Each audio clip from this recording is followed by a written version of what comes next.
ठोपो धमाका चैनल पे आज मैं से आपका स्वागत अभिनंदन करती हूँ। जितने भी हमारे व्यूवर्स हैं उनका, और मैं भागवत की कथा सुनाने जा रही हूँ। सत्संग साथ में है मेरा, और जो सत्संग करते हैं वो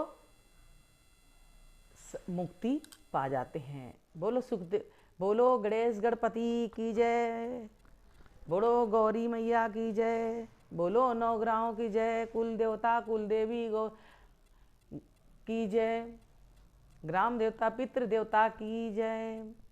बोलो सुखदेव जी महाराज की जय, व्यास जी महाराज की है जय, राधा रानी की जय, बोलो वृंदावन बिहारी लाल की जय। अब कथा मैं आरंभ करती हूँ। सुखदेव जी कहते हैं, वेद की ओर तो कलयुग के व्यक्ति उम्र की 100 वर्ष निर्धारित की गई है। मतलब सुखदेव जी कहते हैं कि इंसानों की जिंदगी के 100 वर्ष निर्धारित किया गया है। कलयुग में एक व्यक्ति भी आपको नहीं मिलेगा जो 100 वर्ष तक जीता हो। आदमी अपने लाखों में एक ही मिलेगा, लाखों में एक ही व्यक्ति मिलेगा जिसका 100 वर्ष में 100 वर्ष तक जीवित रहे। तो किसी पुण्य के कारण है ना वो झूठ बोलता था, ना पाप करता था, ना किसी से घमंड करता था। जब इस तरह के विचार नहीं होंगे तो आपकी उम्र भी बढ़ेगी। और जो योग द्वारा प्रभु की पूजा करेंगे उन्हें मिलेगा। जो राम नाम हरि कीर्तन करेगा, हर हे नमा बोलेगा, हर समय हर हे नमा बोलने से ही पाप का क्षय हो जाता है। पाप का क्षय का मतलब होता है पाप खत्म हो जाता है। लेकिन 100 वर्ष का आदमी आपको लाखों में एक ही मिलेगा। 100 वर्ष में 50 वर्ष तो हमारे सोते रोते चले जाते हैं। 12 घंटे के दिन और 12 घंटे की रात्रि, 12 घंटे का दिन और 12 घंटे की रात्रि, 24 घंटे होते हैं। उसमें सिर्फ बातों बातों में, झूठों में और अपने कामों में ही निकल जाता है। तो प्रभु का नाम कब ले पाएंगे? और 24 घंटे के बाद हमें सोने में बिता दिए तो 100 वर्ष में 50 वर्ष तो निकल गए। अब 50 वर्ष भी में स्त्री संग निकल गया, संभोग करके, स्त्री का संग करके। 25 वर्ष रहे तो संसारिक कार्यों में गए। सुखदेव जी ने कहा, राजन जल्दी मरने वाले व्यक्ति की मुक्ति तो एक ही उपाय है। राजन, जल्दी मरने वाले की परीक्षित एक ही काम करना चाहिए। जो श्वास निकल कर गया तो लौट कर आएगा नहीं। इसलिए प्रत्येक परिस्थितियों में चलते फिरते, बैठते, हंसते, खाते, पीते, नाचते, गाते गोविंद को याद करो। बोलो गोविंद जय जय गोपाल जय जय, गोविंद जय जय गोपाल जय जय, राधा रमण हरि गोविंद जय जय, गोविंद जय जय गोपाल जय। कभी किसी से बैठ के आप बात कर रहे हैं तो क्या कर रहे हैं? उनकी हाल, इनकी हाल, उनकी हाल, कभी किसी की हाल पूछ रहे हो। पूछो गोविंद का क्या हाल है, अभी तक हमारे पास आए क्यों नहीं? गोविंद हमारे आत्मा में समाये क्यों नहीं? गोविंद की हर वाणी, हर चीज़ें याद कर करके उन्हें पुकारते हैं। अगर आपके पास पैसे नहीं हैं, धन नहीं है, दौलत नहीं है कि उसमें आप पूजा करने में खर्च करिए, तो आप मानसिक पूजा कर सकते हैं। सुबह 4 बजे उठिए, 4:30 बजे उठिए और बैठकर योग द्वारा भगवान को याद करिए हैं। फिर सुबह संसारिक पूजा कर सकते हैं। हरि नाम कीर्तन से ही मुक्ति मिलेगी। क्या आप मुक्ति लेना चाहते हैं कि नहीं? कि मरने के बाद भटकना चाहते हैं? नहीं। आप 84 कोस हो आइए वृंदावन। जब 84 कोस हो आएंगे तो आपका 84 जो जन्म होगा, कीड़े मकोड़ों से लेकर जितने पशु पक्षियों से लेकर तमाम तरह के जो पंछी हैं, पक्षी हैं, मक्खी है, इसका जन्म ना मिलेगा।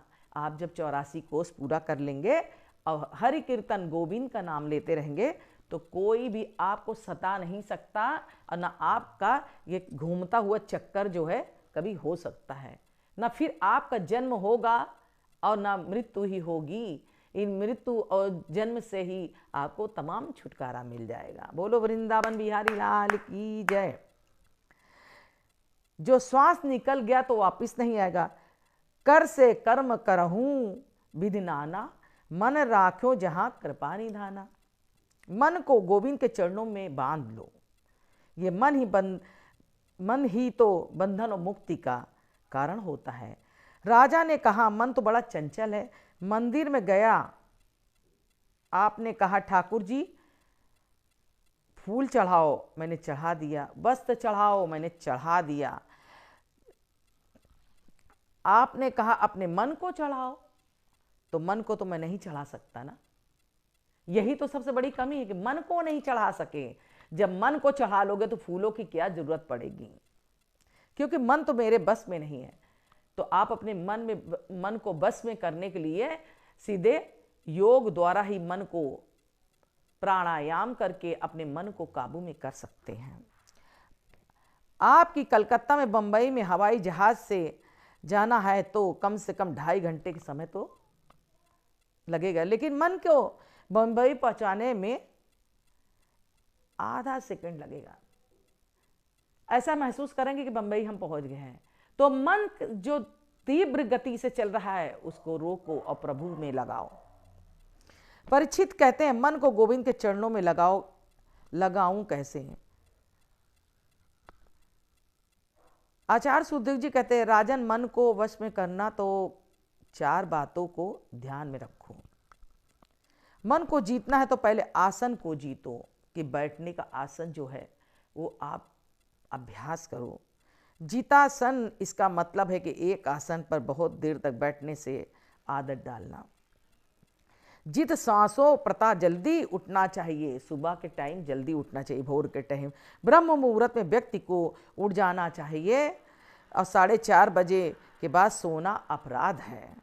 देखो स्नान होते ही 3 प्रकार के, ऋषि स्नान, मनुष्य स्नान और ब्रह्म मुहूर्त। जब परमात्मा की नहान होती है उस टाइम 4:30 बजे 4 बजे वो नहान। 4:30 बजे स्नान करना है तो ऋषि स्नान है। सूर्योदय के 10 मिनट पहले स्नान कर लेना, ये मनुष्य का स्नान है। सूर्य उदय होने के बाद स्नान करना तो राक्षस स्नान है। तो देखिए ना, 100% आदमी 1-2% होंगे जो ब्रह्म मुहूर्त में नहाते होंगे, मनुष्य में नहाते होंगे, लेकिन राक्षस में सारे नहा रहे। तो क्या राक्षस बनना पसंद करोगे? नहीं। अब उठाओ और उठो और नहाओ सुबह ही उठते ही, और प्रभु में लग जाओ, क्योंकि तुम्हारा यहाँ कुछ नहीं। देखते हो जो मरे पड़े रहते हैं वो क्या अपना धन दौलत लेके जाते हैं? नहीं जाते ना। तो इसी तरह समझो कि कोई कुछ लेकर जाएगा नहीं। जो है यहाँ पे है, इसी को खाएंगे, इसी को पिएंगे और प्रभु का नाम लेंगे। बोलो वृंदावन बिहारी लाल की जय। सुखदेव जी कहते प्रातः जल्दी उठ के स्नान करें। स्नान करने से पश्चात प्राणायाम करना चाहिए। प्राणायाम करने से ब्रह्मरंध्र की शुद्धि होती है, मानसिक चिंता मिट जाती है, शरीर स्वस्थ रहता है, स्मरण शक्ति अच्छी रहती है। प्राणायाम करने से मन को जीतने का प्रयास होता है। अब तो कौन जाने प्राणायाम आहा। लोग सवेरे जब सो के उठते सूर्य की रोशनी सर पर आ जाती है, चादर मुंह बाद में निकलते हैं, मुंह से ढके रहते हैं, बाद में निकालते हैं। पहले तो बोलते हैं सुनती हो क्या, चाय बन गई क्या है? तो ये आदत छोड़ दो। चाय एक नशा है, तुम्हारी उम्र को घटा देगा। सबसे पहले प्रभु हैं जो उम्र को बढ़ा देंगे, और आप योग द्वारा अगर पूजा करेंगे तो आपका खुद ही उम्र बढ़ जाएगा। अब प्रातःकाल स्नान कर दर्शन, अब तो प्रभाते कब दर्शनम, कब दर्शन करेंगे, लेकिन सब उठने का प्रयास करें, प्राणायाम करें। प्राणायाम करते हैं तो हम उन्हें प्रणाम करते हैं। जो प्राणायाम करते हैं उन्हें हम प्रणाम करते हैं। ये परीक्षित वो वंदनीय होते हैं। तीसरी बात, संग जीतना। संग हमेशा जीतो, व्यक्ति के दोष भी जाते हैं। जब किसी अच्छे के साथ में आपका संग होता है तो अच्छी अच्छी बातें करता है, तो सत्संग होता है और सत्संग से मुक्ति मिलती है। संग से गुण भी आते हैं। संग से शराबी कबाबियों का संग करेंगे तो उनके आचरण हमारे जीवन में आएंगे। अगर शराब पीने वाले के पास बैठेंगे तो हमें भी शराब पीने की लत सकती है। हाँ सर, इस तरह के कार्य करने वालों के व्यक्ति के साथ कभी भी आप संग मत करिए। विद्वान प्रेमी शास्त्र का संग करने से उसका संलक्षण हमारे जीवन में आएंगे, इसलिए अच्छा संग करें। एक मदलसा नाम की नारी थी। महाभारत में मदलसा की कथा आती है। बड़ी पवित्र आत्मा नारी मदलसा है। ऐसी वेदांत की आगे जब मदलसा के घर में बालक जन्म लेता है तो मनुष्य मालूम है बच्चे को पालने में सुलाती है, अपने नन्हे के पुत्र को उपदेश करती है, बेटा तुम शुद्ध हो, तुम मुक्त हो, तुम नित्य हो, ऐसा ऐसा उपदेश करती है। परिणाम ये होता है बालक जब 8 वर्ष का होता है तो घर छोड़ के वन को चला जाता है, तपस्या में लीन हो जाता है। जैसे ध्रुव, सुनीति के पुत्र ध्रुव थे। एक दिन राजा ने कहा, देवी मेरे सभी पुत्रों को तुमने महात्मा बना दिया, इस सब में छोटे पुत्र तो कम से कम राज्य करने के लिए रहने दो, इसे तो राजभर संभालने के लिए रहने दो। बड़ी व्यथित हो गया राजा। मदालसा ने कहा, सुनिए राजन, मैं आपके कहने छोटे पुत्र को अलर्क को उपदेश नहीं दे पाई, लेकिन एक ताबीज में उसे कुछ लिख कर दूंगी जो वो गले में पहने रहेगा। एक ताबीज लिख कर दूंगी। मदलसा ने भोजपत्र पर एक मंत्र लिखा, बच्चे के ताबीज